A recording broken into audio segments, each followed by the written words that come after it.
Hey, what's going on, guys? Today I'm going to be talking about the most recent album to be released by Pusha T, entitled It's Almost Dry. This marks the rapper's fourth studio album.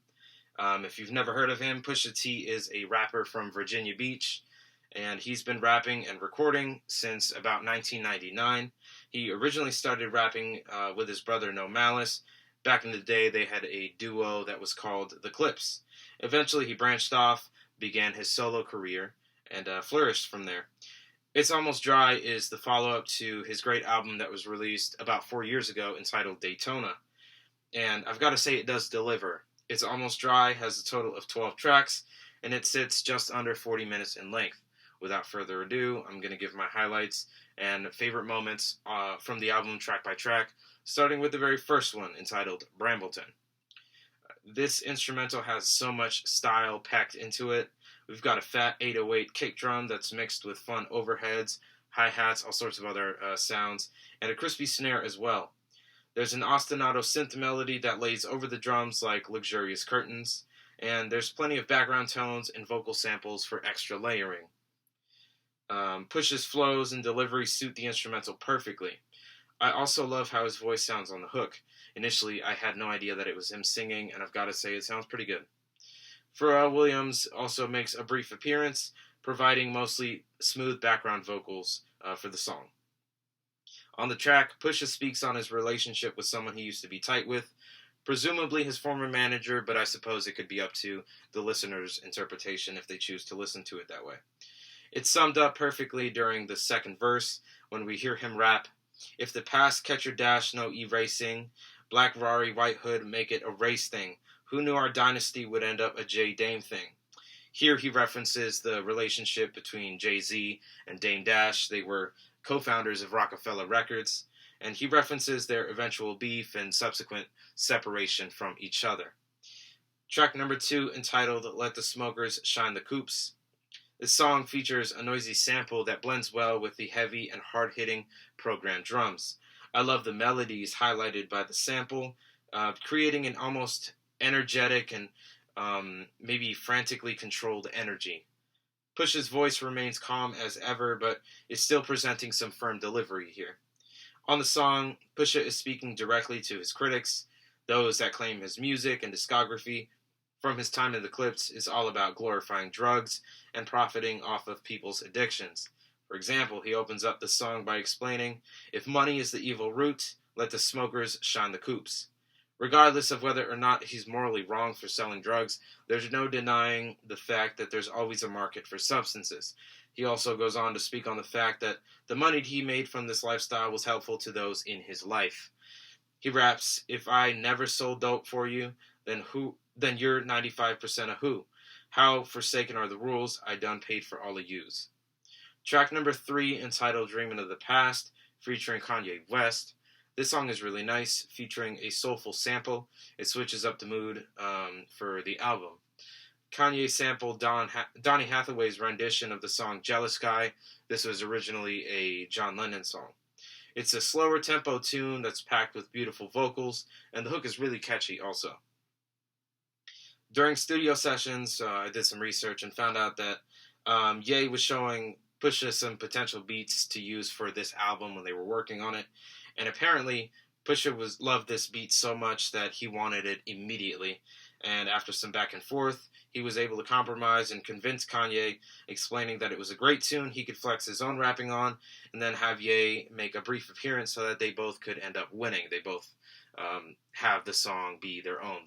The sample is their own. It must have been a convincing argument because here we are. And on that note, Kanye's voice sounds really different here. It's almost unrecognizable.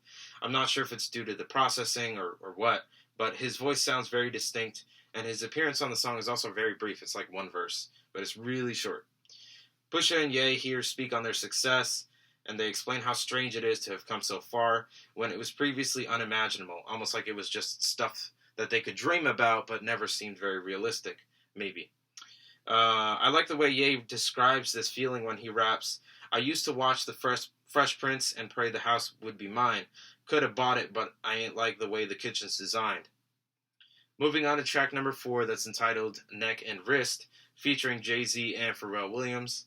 On this song, Pharrell hops on production, bringing us a wavy instrumental featuring psychedelic synths that are full of phasing, and it's a really cool, hazy blend. The drums are laid back, with the tempo having been turned down a bit compared to the other songs. So it feels like a cruising tune, something you can just bump when you're in the car. Pusha and Jay-Z have decent chemistry, and they match each other's energy here. And Pharrell's voice is smooth with the hook, and it adds some nice sonic contrast for the tune. It's a nice chemistry altogether between all these three vocalists. Hov and Pusha take turns speaking on their current lifestyles and reflect on the role that drug dealing had in getting them to the point at which they are. My favorite lines come from Hov's verse. He says, "I put your mansion on my wall, are you shitting me? I blew bird money, y'all talking Twitter feed. We got different sob stories, save your soliloquies." I really love this line because the word sob here is a cool double entendre, referring to the cliche of a sob story, but he's also referring to the car manufacturer. After doing some research, I found out that back in the day, Hov used to do work, quote-unquote work, out of a Saab car, and the same vehicles have made appearances in some of his music videos in the past. So while others had sad stories, he had a story of success. Moving on to track number 5, entitled Just So You Remember. The production here feels like some old Kanye to me, maybe like some late registration type shit, featuring a great vocal sample and a deep bass line providing the groove. The sample we hear on the song comes from a rock tune that's called 6 Day War by Colonel Bagshot.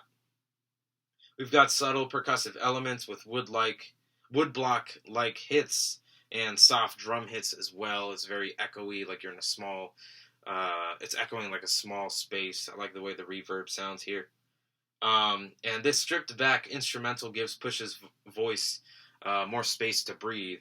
So it comes to no surprise to me that he gets a lot more lyrical on the song. I love the line, "Seeing you rappers apply for the stimulus, live in a lie, but die for your images." The tone and content of the song is summarized perfectly by part of the third verse where he raps, "My boys in the hood is mixed with the menaces. The cane is sugar and cut by Dominicans. Open the box, it's like 10 Christmases. My folks in the box is serving life sentences. I live in a world that never leaves witnesses, just so you remember who you're dealing with." I love his delivery on that line also. Moving on to track number 6, entitled Diet Coke. This has similar energy as the last song in terms of production style. We've got a sparkly piano melody that sits along with these pitched up vocal samples that are also reminiscent of old Kanye style production. The drums are subdued and minimal, only featuring quiet kicks and samples to keep the song steady. Here Pusha T flexes his wordplay and vocal style, and it all fits the song perfectly also. The song has a more braggadocious tone where Pusha just speaks on cooking up the finest product and the lifestyle that does come with that money. Track number 7, entitled Rock and Roll, featuring Kanye West and Kid Cudi.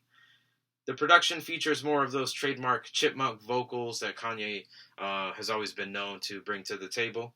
The sample on this song comes from the Beyonce song 1+1.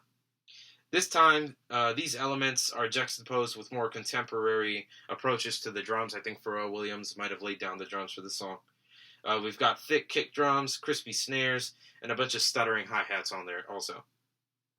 I think the features almost steal the show for me on this, although Pusha T does have more vocal presence on the song, I must admit.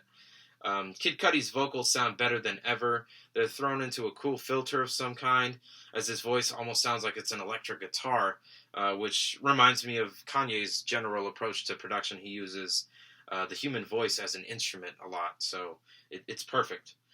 They feel at home on the song. Kanye's singing is not bad, and I do enjoy his flows here. And I feel like all vocalists are having fun, and they're speaking on their lives and making the most of the time that they do have. Kid Cudi tweeted a while back that this would probably be the last song he ever works on with Kanye, so I guess they went out with a bang. Track number 8, entitled Call My Bluff. This song has more of that hazy and an eccentric production style. It's got a lot of dissonance with a crazy tonality that makes me feel like I'm at a carnival or something. There's also a whiny synth that reminds me of a synth that we hear in the Vince Staples song entitled Blue Suede, off an EP he put out like in 2014, I think it was. If you've heard the song, you know exactly what I'm talking about. The drums are heavy, particularly that kick drum that we've got on here. It overwhelms the mix, but in the very best way. It feels like this song is Push's way of addressing former beef and potentially laying it to rest. It's honestly up to the listener's interpretation. He could be referring to anything here. But it's clear from the opening lines, everything don't need to be addressed. The pull-up's like a FedEx truck. So, in other words, he won't hesitate to respond to a threat, and he's clearly not playing games. Track number 9, entitled Scrape It Off, featuring Lil Uzi Vert and Don Toliver. The instrumental here is beautiful, featuring a sparkly synth melody that seems to cascade over the simple programmed drums, which consist of a wonderfully thick bass drum and short snares on here. Don Toliver did his thing with the hook. It's full of melody, and his voice suits the production style very, very well. Lil Uzi also feels at home on the track, mainly rapping and flexing his unique wordplay and flows. But it works. It all comes together surprisingly well. It's a brief tune, and it's honestly a very fun listen. Moving on to track number 10, entitled Hear Me Clearly, featuring Nigo. Here we've got hollow keyboards that create a hazy soundscape. We've got snare rolls and a thick bass line that's sprinkled here and there, for extra emphasis, of course. The simple instrumental creates more space for Push's voice, and he takes his time to explain how he's unlike anyone else in the game. He separates himself from other rappers throughout the whole song, really. But my favorite bars explain it best. He says, "See the difference between me and them? I move to a different drum like EDM. This coke speaks to my soul like a medium. Fucking comedians." We move on to track number 11, entitled Open Air. The instrumental here consists of flute samples, soft vocal sound hits, and a solid bass line and steady drums. Pharrell was the mind behind this honestly hard beat. Here, Pusha speaks on his youth and what it was like to grow up poor in the middle of the crack era. He explains how tough it was to fend for himself as he raps, "See, my heart been black, ain't no hope in here, and we've been let down by those supposed to care." He goes on to speak on where he's been able to get through his hustle, and delivers some of my favorite bars. For example, "Finally, made your first million, but what's it to me? $1 million dog collar, I'm plucking you fleas. See, none of those barking can fuck with the tree, and when they legalize that, the discussion's with me." Finally, we conclude this solid album with track number 12, entitled I Pray For You, featuring Labyrinth and Malice. I was wondering who Malice was, and after some quick Google searches, I realized that here the Clips makes a brief reuniting, as No Malice has rebranded and renamed himself as Malice. After his conversion to Christianity, he took out the no in his name. The song has a really nice instrumental featuring a gospel organ that accompanies the vocal melody that we have from Labyrinth at the intro, creating a beautiful mood for the song. And then eventually the beat comes in, accompanying Pusha's introduction to the song. The drums here consist of a dry snare, simple and syncopated kicks, and spicy hi-hats with cool panning effects on them. During the bridge, there's a beautiful break for a choir to come through with vocalizations. They're not singing any words, and it's akin to like a Gregorian chant. You feel like you're in a church. The regular verse pops back in with the instrumental shortly after, and this time Pusha's brother, Malice, hops on the beat. Here, the brothers on the song take their time to talk reflectively about their past and present. My favorite bars seem to summarize it well. "The kings of Pyrex, I'm my brother's keeper if you listen and you dissect. All I talk is money if you listen to my dialect. Bitch, I shot grinding in my mama's projects. I'm just being honest with you, how is that for context?" Here, Pusha T references the neighborhood that they grew up in Virginia Beach. And with that, we conclude the album. And I've got to say, overall, it's a very solid project. It's full of enjoyable cuts. For all kinds of hip hop heads, depending on what you're looking for, you might find it in this album. It's paced very well now that I think about it. I've listened to it a dozen times probably at this point since it's released. And it features incredible production, wonderful wordplay and bars, and plenty of pleasant surprises. There was a ton of features on here that I wasn't aware of since I didn't really do much research going into the album. I just kind of jumped into it blindly.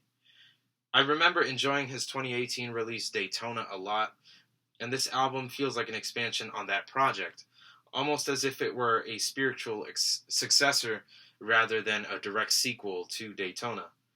And honestly, I'm just eagerly awaiting whatever Pusha T has in store for us next. I'm enjoying what he's been putting out so far lately.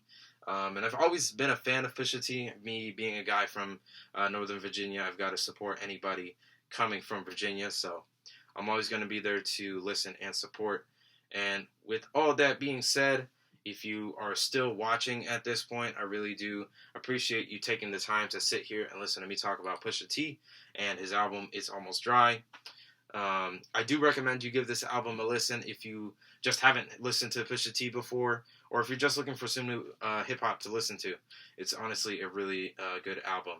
And if you are listening to some new music that you just really want to share with somebody, you can certainly send that my way. And if you want my feedback and my thoughts on it, I'm more than happy to send that your way. So once again, I just want to thank you, and I hope that you're having a very wonderful day. Thank you.